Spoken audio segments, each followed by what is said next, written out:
जय हिंद।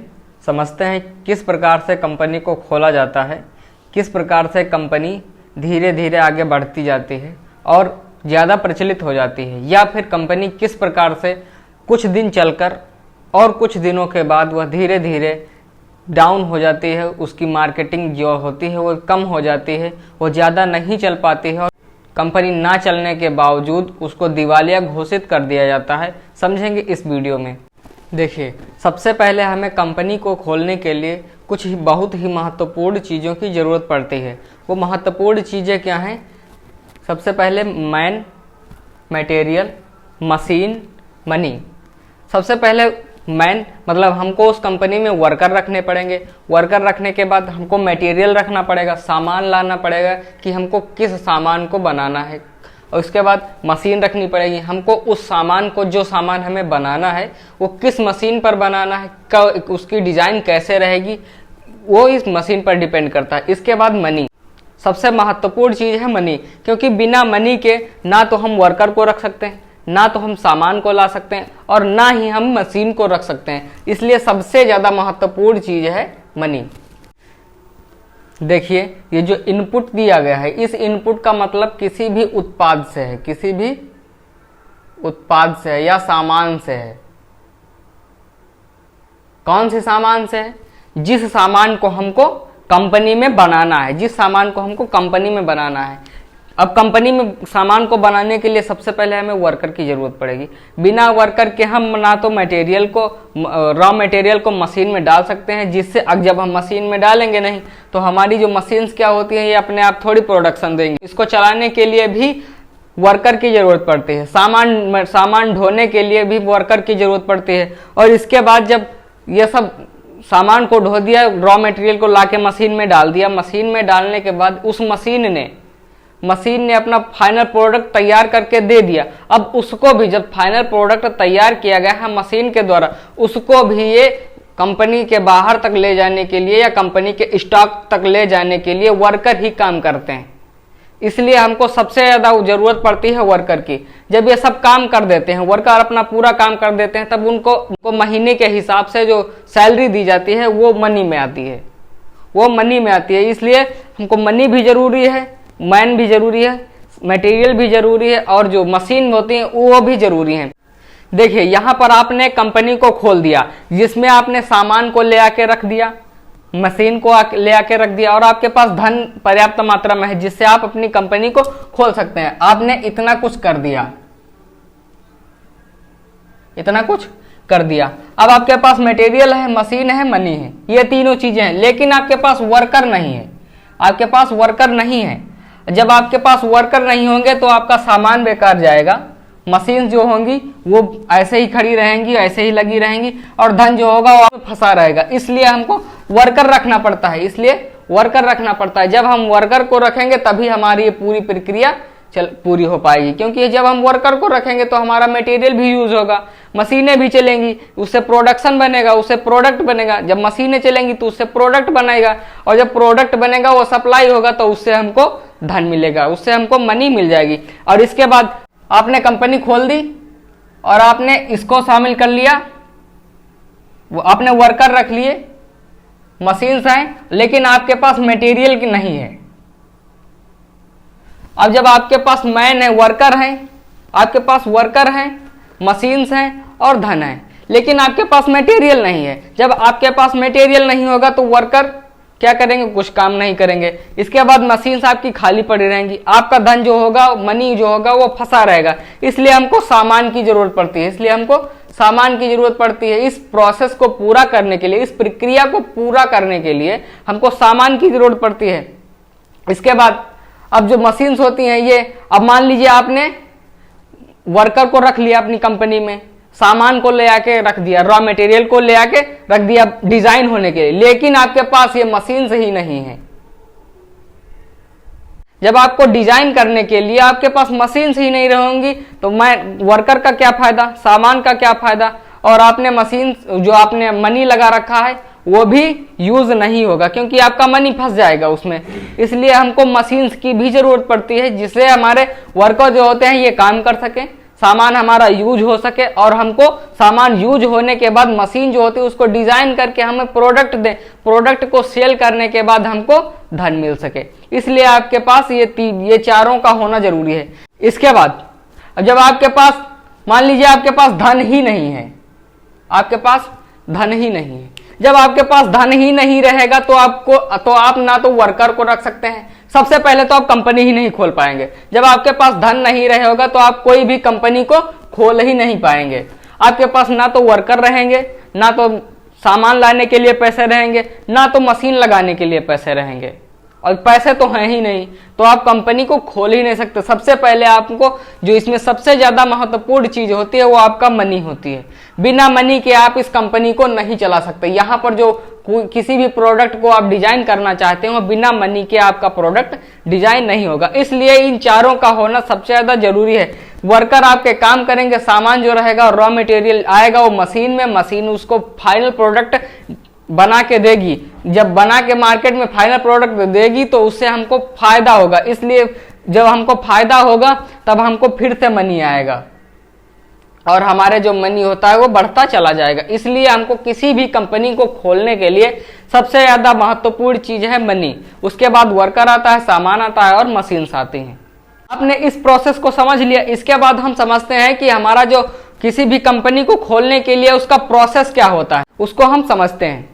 देखिए, यह है हमारी कंपनी को खोलने से लेकर उसके एंड तक, उसके समाप्ति तक, कंपनी खोलने से लेकर उसके दिवालिया घोषित होने तक ये पूरा लाइफ साइकिल है। इस पूरा प्रोसेस है। यहाँ से किस प्रकार से कंपनी को बनाया जाता है, उसकी डिजाइन कैसे की जाती है, प्रोडक्ट को कैसे बनाया जाता है, प्रोडक्ट मार्केट में कैसे आता है, और धीरे धीरे प्रोडक्ट अपना और कैसे ग्रो होता है। उसके बाद जब प्रोडक्ट ग्रो होना बंद हो जाता है तो कंपनी घाटे में चली जाती है। इसके बाद जो होती है कंपनी घाटे में जाने के बाद कंपनी को दिवालिया हो जाता है। तो यही पूरा प्रोसेस है, ये पूरा प्रोसेस है, ये पूरा लाइफ साइकिल है किसी भी कंपनी का, ये पूरा लाइफ साइकिल है किसी भी कंपनी का। देखिए, सबसे पहले क्या होता है, हमको किसी भी कंपनी को खोलने के लिए आइडिया लाना पड़ता है। अब इस कंपनी को खोलने के लिए हमें एक कहानी के रूप में समझना पड़ेगा। देखिए, एक व्यक्ति था, वो शाम को अपना बिस्तर पे लेटा था। वो सोच रहा था कि यार हमको कुछ न कुछ तो करना चाहिए, अपने जीवन में कुछ न कुछ तो हमको करना चाहिए। कि उसके मन में एक विचार आया, सोचा चलो यार किसी भी कंपनी को खोल लेते हैं। अब उसने क्या किया, कंपनी को खोलने का निर्णय लिया। अब वो कंपनी को खोलने का जब उसने निर्णय लिया तब उसने सोचा कि कौन सी कंपनी को खोला जाए जिससे हमको अधिक मुनाफा हो सके, या किस कंपनी को खोलकर हम आगे बढ़ सकते हैं। तब उसने जब ये विचार मन में लेके आया कि हमको कंपनी खोलना है तो उसने चूज किया कि हमको कौन सी कंपनी खोलनी है। तो एक उदाहरण के लिए हम मान लेते हैं उसने चूज किया जूते की कंपनी हमें खोलनी है।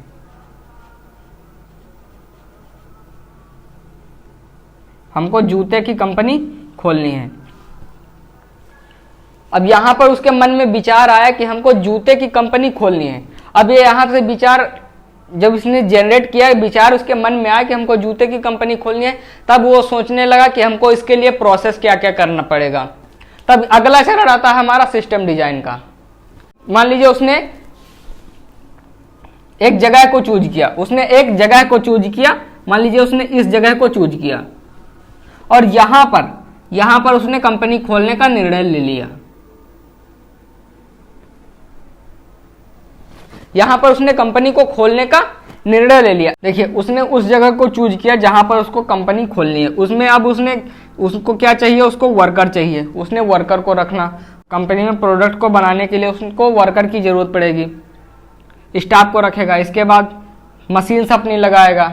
मशीन्स लगाने के बाद अब जब उसने इस कंपनी को डिजाइन कर लिया, पूरा मशीन्स वगैरह को लगा दिया, यहाँ पर अपना जो भी था वो सब कुछ तैयार कर लिया, वर्कर को रख लिया, यहाँ पर अपना सामान रॉ मटेरियल ले आया, यहाँ पर अपनी मशीन्स लगा दी उसको बनने के लिए। यहाँ पर उसने प्रोडक्ट को तैयार कर लिया। प्रोडक्ट को तैयार करने के बाद प्रोडक्ट तो उसको स्टॉक करने के लिए उसने वेयर हाउस का भी निर्माण कर लिया। वेयर हाउस उसे कहते हैं जहाँ पर सामान को रखा जाता है। तो उसने अपना पूरी कंपनी को तैयार कर लिया, पूरी कंपनी को उसने तैयार कर लिया। अब किसकी बारी आती है, प्रोडक्ट डिजाइन की। सिस्टम डिजाइन, तो सिस्टम उसने डिजाइन कर लिया, हमको इतनी कंपनी में हमको ये चीज बनानी है।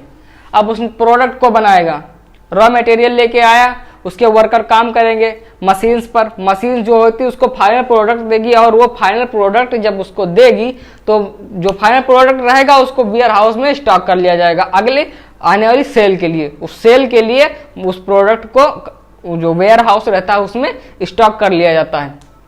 इसके बाद ये तो प्रोसेस हुआ पूरा यहाँ से लेके यहाँ तक, यहाँ से लेके यहाँ तक प्रोडक्ट डिजाइन तक। ये तो हुआ कंपनी का प्रोसेस कि यहाँ से हमको आइडिया चाहिए, कंपनी बनाई, कंपनी खोली, इसके बाद हमने प्रोडक्ट को बना लिया, हमने प्रोडक्ट को तैयार किया और प्रोडक्ट को मार्केट में उतारा, मार्केट में प्रोडक्ट को उतारा। अब क्या था, सबसे पहले तो जब हमने प्रोडक्ट को उतारा कंपनी नई नई थी, किसी को पता था नहीं, तब क्या था वो कंपनी धीरे धीरे बिकेगी। मान लीजिए उसने सबसे पहले अपना 1000 पीस तैयार किए, 1000 पीस तैयार करने के बाद अपना मार्केट में भेज दिया। मार्केट में जाने के बाद वो एक दिन में मात्र 5 पीस ही बेच पाई। प्रोडक्ट तैयार किया 1000, प्रोडक्ट की क्वांटिटी थी 1000, उसमें से उसने सेल किए मात्र 5 प्रोडक्ट। तो क्या था, उसका जो लेवल रहेगा, सप्लाई का लेवल रहेगा वो धीरे धीरे रहेगा, पहले बहुत ही धीरे धीरे रहेगा। इसके बाद दूसरे दिन उस 10 प्रोडक्ट को सेल किया, फिर धीरे धीरे 15 प्रोडक्ट को सेल किया, 20 प्रोडक्ट को सेल किया। अब क्या था, उसकी जो कंपनी की मार्केटिंग थी वो धीरे धीरे बढ़ने लगी, धीरे धीरे ग्रो होने लगी। उसके बाद फिर जब उसने अपने सामान को, अपने मटेरियल जो तैयार कर रहा था इस कंपनी में, वो अपने मटेरियल को इम्प्रूव करता गया और अच्छा बनाता गया। जो जितनी नीड थी कस्टमर को, जैसा प्रोडक्ट चाहिए वो वैसा प्रोडक्ट देता रहा। तब क्या था, उसका प्रोडक्ट जो प्रोडक्शन सिस्टम था वो धीरे धीरे ग्रो होता रहा। ग्रो होते होते एक टाइम ये आ गया कि जो उसके सामान था वो सबसे ज्यादा उस मार्केट में बिकने लगा। भाई देखो, प्रोडक्ट अच्छा बना रहा है तो उसका सामान भी अच्छा चल रहा होगा, उसकी लाइफ टाइम भी ज्यादा होगी। तो जब लाइफ टाइम ज्यादा है, प्रोडक्ट अच्छा है, तो सीधी सी बात है कि कोई भी व्यक्ति उसको खरीदेगा, क्योंकि वो अच्छा प्रोडक्ट दे रहा है, अच्छा सामान दे रहा है। तो धीरे धीरे खरीदा, तो उसकी जो मार्केटिंग थी वो बढ़ने लगी, धीरे धीरे वो उसकी मार्केटिंग बढ़ गई। अब यहां पर उसने जब यहाँ पर उसने 5 प्रोडक्ट सेल किए थे, मात्र 5 प्रोडक्ट सेल किए थे, तो यहाँ पर उसका स्लो ग्रो होता रहा था। उसकी कंपनी की जो ग्रोथ थी वो स्लो हो रही थी। उसके बाद जब उसने उसी 1000 पीस, जब वो पर डे 1000 पीस तैयार करता था, पहले उसने 5 प्रोडक्ट बेचे, उसके बाद उसने 10 बेचे, 15 बेचे, 20 बेचे, एक दिन 100 बेच दिए, फिर उसने 500 प्रोडक्ट बेच दिए। तब क्या था, रैपिड ग्रोथ। उसके बाद जब उसने 500 प्रोडक्ट बेच दिए तब उसका रैपिड ग्रोथ में आ जाएगा, क्योंकि वो ज्यादा बेच रहा है अपना प्रोडक्ट। फिर 1000 में से 800 बेच दिए, 900 बेच दिए, 1000 के 1000 भी सप्लाई कर दिए। जितना बनाया लगभग वो पूरा सप्लाई हो रहा है, तो उसको रैपिड ग्रोथ में आ जाएगा। अब यहां तक उसका रैपिड ग्रोथ चला। यहां तक देखिए, जब ये कंपनी अपना प्रोडक्ट अच्छा दे रही थी तो ये रैपिड ग्रोथ में थी। इसके बाद अपने प्रोडक्ट को और इम्प्रूव करते करते चली गई, रैपिड ग्रोथ के अंदर आई, और ये यहाँ पर सबसे ज़्यादा प्रचलित हो गई। सभी कंपनियों में से लगभग आगे निकल गई और इसका प्रोडक्ट सबसे ज़्यादा बिकने लगा। लेकिन अगर यहाँ पे उसने कुछ कमी कर दी, यहाँ पर अगर उसने कुछ कमी कर दी, तो इसका जो इसकी कंपनी होती है, इसका जो मार्केटिंग रहती है वो धीरे धीरे घटने लगेगी, वो धीरे धीरे घट जाएगी, पक्का आराम से घट जाएगी। अगर उसने किसी अपने प्रोडक्ट में कमी कर दी तो स्वाभाविक है कि घट जाएगी उसको, क्योंकि उसको लोग खरीदेंगे नहीं, क्योंकि माल नहीं अच्छा दे रही है तो खरीदेंगे नहीं उसको। अगर उसने अपने प्रोडक्ट को यहाँ पर सही कर लिया, तब तो यहाँ पर अपनी जो कंपनी होती है वो परिपूर्ण हो जाएगी, अपनी सैचुरेट हो जाएगी। यहाँ पर उसकी कंपनी ठीक ठाक चल रही है तो ठीक है, चलती रहेगी। अगर वो चाहे तो यहीं से अपनी प्रोडक्ट, ये जो एरो आता है ये यहाँ पर ये घटे नहीं सकती है। अगर वो अपनी कंपनी में और इम्प्रूव करता रहा तो यहाँ से कोई जरूरी नहीं कि यहीं से घट जाए, ये पूरा प्रोसेस ऐसे चलता रहेगा, ऐसा चलता जाएगा, ऐसे यहाँ से ऐसे चलता जाएगा, ऐसे चलता जाएगा, एक स्थिर हो जाएगा उसका। लेकिन अगर इसने कुछ कमी कर दी अपने प्रोडक्ट में तो यहाँ तक घट जाएगी। लेकिन अगर उसने अपने प्रोडक्ट को फिर से सही कर लिया, अगर अपनी कंपनी में जो भी कमी थी उसको सही कर लिया, तो धीरे धीरे चलती रहेगी। लेकिन अगर उसने फिर से अगर उसमें कुछ भी कमी कर दी, अगर उसने फिर से कुछ कमी कर दी, तब क्या रहेगा, उसकी कंपनी होती है तो डाउन चली जाती है, धीरे धीरे क्योंकि उसका प्रोडक्ट खरीदा नहीं जाएगा। जब प्रोडक्ट उसका अच्छा ही नहीं जा रहा है, एक साल की जगह 6 महीने चल रहा है, प्रोडक्ट ही नहीं अच्छा दे रही, तो उसका कौन प्रोडक्ट खरीदेगा?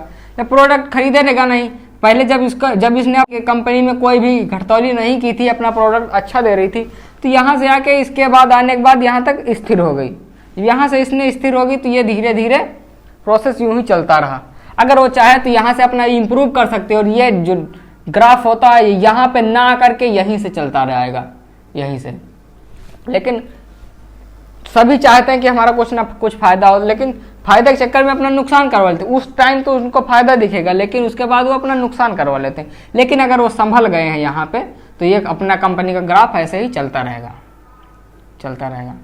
लेकिन अगर उसके बाद उन्होंने फिर से वही किया, या उनके स्टाफ में से किसी ने कर दी, तब क्या था, जो पहले से ही यहाँ से उनका ग्राफ लेवल लो हो गया था, लेकिन उन्होंने अपनी कंपनी को फिर से संभाला तो यहाँ तक चले आए। उनका ग्राफ लेवल जो था मेंटेन हो गया, वो प्रोडक्ट उनके बिक रहे थे आराम से, उनका सप्लाई हो रहा था, जितना बना देते थे लगभग सप्लाई हो जाता था। लेकिन अब यहाँ से जो उनका रॉ मटेरियल था उसमें फिर से कमी कर दी। रॉ मटेरियल बनाया लेकिन उतना अच्छा नहीं बनाया। उतना अच्छा जब प्रोडक्ट नहीं दोगे तो भैया कौन खरीदेगा तुम्हारा?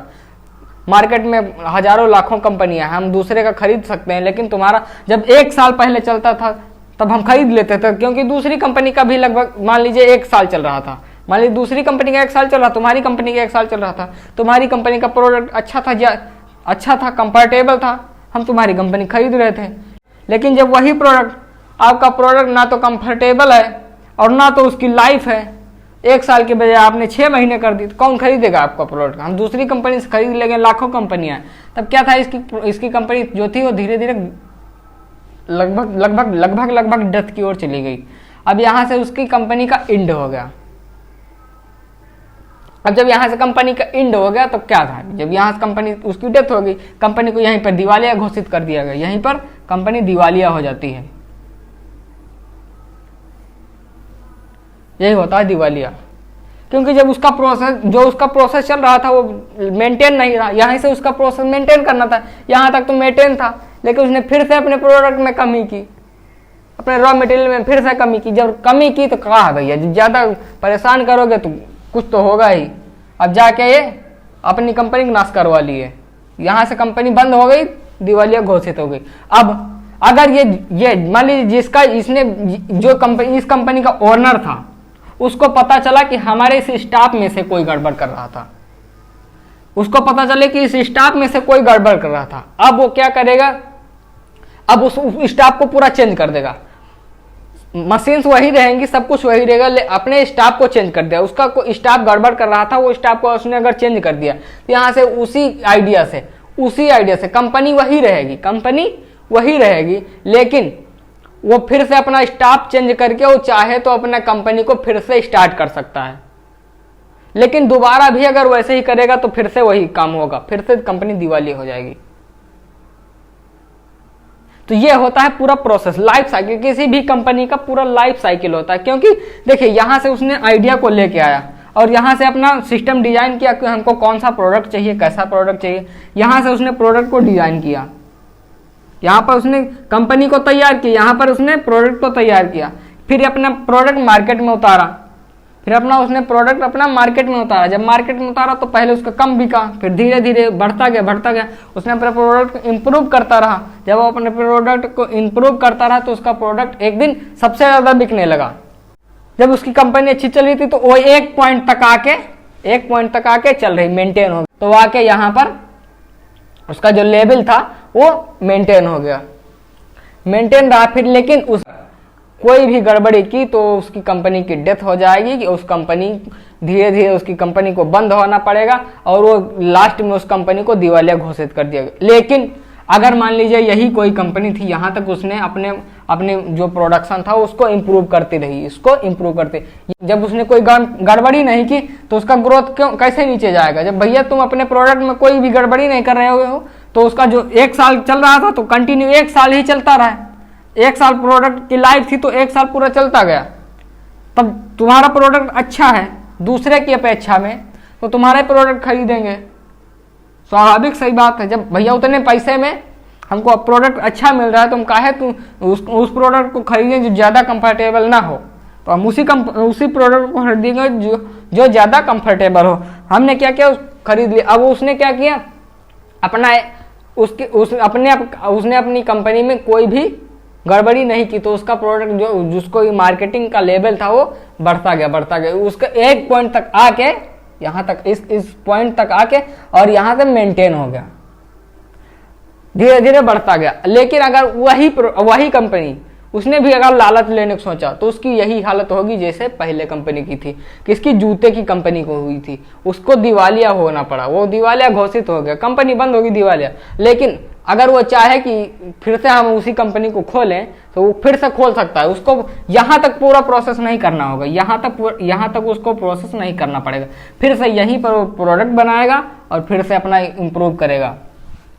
इस वीडियो में हमने कंपनी की पूरी लाइफ साइकिल समझ ली, किसी भी प्रोडक्ट कैसे डिजाइन किया जाता है, कंपनी को खोलने से लेकर उसके मार्केटिंग लेवल के बढ़ने और घटने से लेकर के उसके दिवालिया घोषित होने तक हमने इस पूरी प्रक्रिया को हमने समझा।